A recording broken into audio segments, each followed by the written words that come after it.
Hey everybody, I'm Jack, and this is Raw Tropical Living. Thanks for joining me today. Hope your weekend's going well. I'm up early shooting this video this morning, and I've got to go back down to Pensacola today and take care of some stuff I didn't get done last week because of that tire incident. But gonna go down there, get some things done, enjoy the day, and I will be back here by the time you're even watching this. But today I want to talk about living in freedom, Samadhi, and beyond. I do videos every day. Usually during the week I talk about the raw vegan lifestyle, plant-based diet, a little bit of fitness here and there. But on the weekends I just talk a little bit about my meditation practice sometimes, sometimes just do a reading. So anyhow, if you're not already subscribed, I'd really appreciate if you'd hit that subscribe button now. Then click on the little bell and check send notifications so you'll stay subscribed to the channel. I had to go through and check a bunch of my channels last night. I'm telling you, I can tell by the subs they're down. They're unsubscribing people, so make sure you check your channels. The irony about this title is Samadhi and beyond. There's really nothing beyond Samadhi if you've ever read much about it. And I'm not any expert on it, just something that's an interesting topic. Just some reading I was doing last night and thought I would share in a different direction. I jump around in my reading. I'll buy a book, I'll read on this one a little while, I'll read on that one a little while. So I just was sitting around last night going through a couple of books, and I started reading this one, and I just found something I thought I would share. It's nothing real, not a whole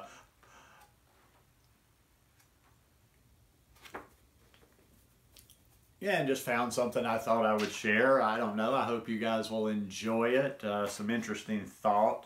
As it pertains to yoga, and when I'm talking about yoga here, I'm trying to get back to my mat. I keep saying I'm going to get back to my mat this week. But when I talk about yoga, I talk about more than just the asanas here. You know, the physical practice, what you see of going through the hatha yoga. And I'm doing a reading today from a book by B.K.S. Iyengar, Light on Life, The Yoga Journey to Wholeness, Inner Peace, and Ultimate Freedom.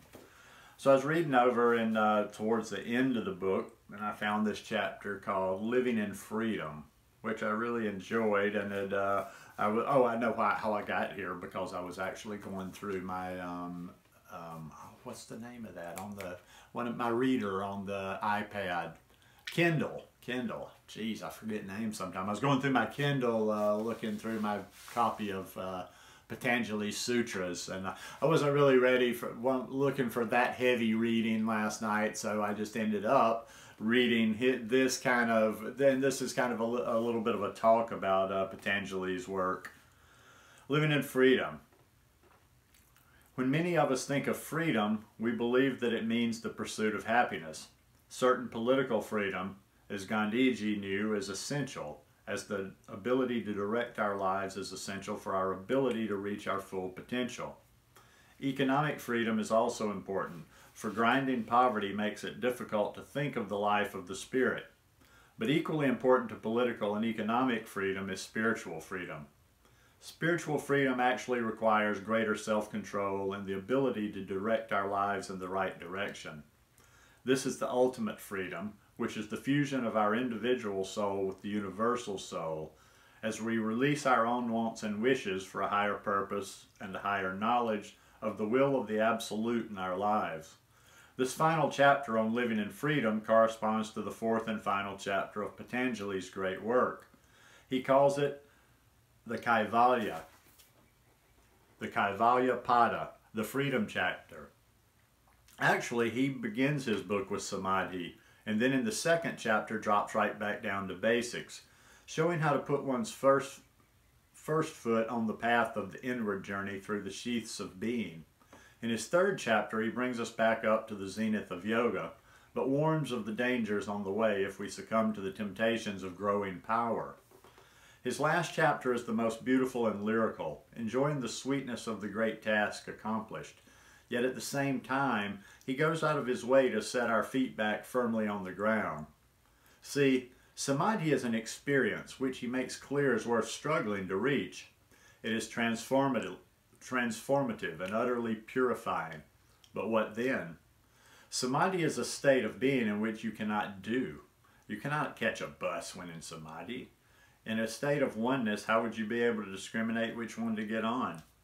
Samadhi leaves the practitioner changed forever, but he still has to get dressed in the morning, eat breakfast, and answer his correspondence.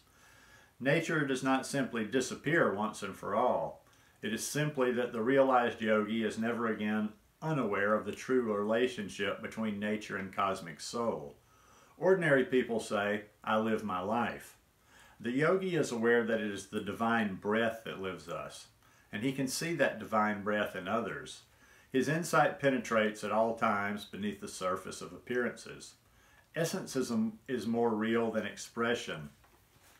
Kauvaya is both freedom and aloneness, but as I said, it is the aloneness of a prime number that, indivisible by any other number except oneness itself, lives in unassailable innocence and virtue. The yogi has experienced the freedom that comes from realizing that life has nothing to do with perpetuating the existence of our mortal selves, either in its physical or egoic forms. The yogi has taken the opportunity to encounter the imperishable self, before all that is transient disappears, as it will, just as a snake sloughs off its old skin. The realized yogi continues to function and act in the world, but in a way that is free. It is free from the desires of motivation and free from the desire of the fruit or rewards of action. The yogi is utterly disinterested, but paradoxically full of the engagement of compassion. He is in the world, but not of it. The yogi is beyond cause and effect, action and reaction. Later we shall see the role that time plays in this, how there is freedom because the illusion of time no longer exists to bind us to past and future, and so distorts the perfect presence.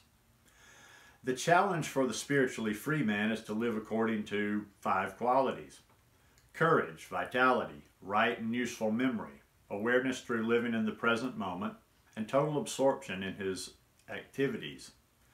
Spiritual maturity exists when there is no difference between thought itself and the action that accompanies it. If there is a discrepancy between the two, then one is practicing self-deception and projecting a false image of oneself. If I am asked to give a demonstration before an audience, there is bound to be an element of artistic pride in my presentation. But alone, I practice with humbleness and devotion. If one can prevent the inevitable egotism from entering the core of one's life and activities, it means one is a spiritual man. In this state, regardless of the mind, intelligence, and consciousness, he is led from the illuminative wisdom of the core to live in a righteous life. He lives from his heart in truth and then expresses it in words. A spiritual man with his knowledge and wisdom perceives the difference of age and intelligence between himself and others, but he never loses sight of the fact that the inner being is identical. Even though the man possesses an inner knowledge of such depth and subtlety that he visibly lives in a state of exalted wisdom, he also visibly lives with his feet planted firmly on the ground. He is practical and deals with people and their problems as where they are. The free man is both innovative and open, even revolutionary, as I've been in my yoga practice, but he will also be steeped in tradition, through culture and heredity. The yogi is rooted in his own experiences and the discoveries he has made through yoga practice. Yet he must continue with an open mind to catch the subtle discoveries that flash up in the sadhana and use them to further his inner development. While the yogi is grounded in traditional ethics, text on the science of yoga, and scripture, he has his own authority as a free man. By free, I mean one whose practices have followed the path of detachment and renunciation to their conclusion, that is the unconditional freedom of Kauvaya. For the average practitioner, remember that learning to live in freedom is a progressive progress as we free ourselves from the habits of body, emotions, and mind. As we gain greater skill, we must always be mindful of how to use our growing power ethically. Just some interesting reading there. Like I say, I'm trying to get back into my yoga practice in all ways. And with that, I'm going to get out of here early today. Get on the road before it gets too hot. Even though I've got air conditioning, I don't like driving in this ridiculous summer heat. So I hope all of you guys enjoyed that. If you did, please give me a thumbs up. Hope you have a beautiful rest of the weekend. Enjoy your Sunday. Get outside, play a little bit, enjoy the weather, and I'll see you tomorrow. Peace.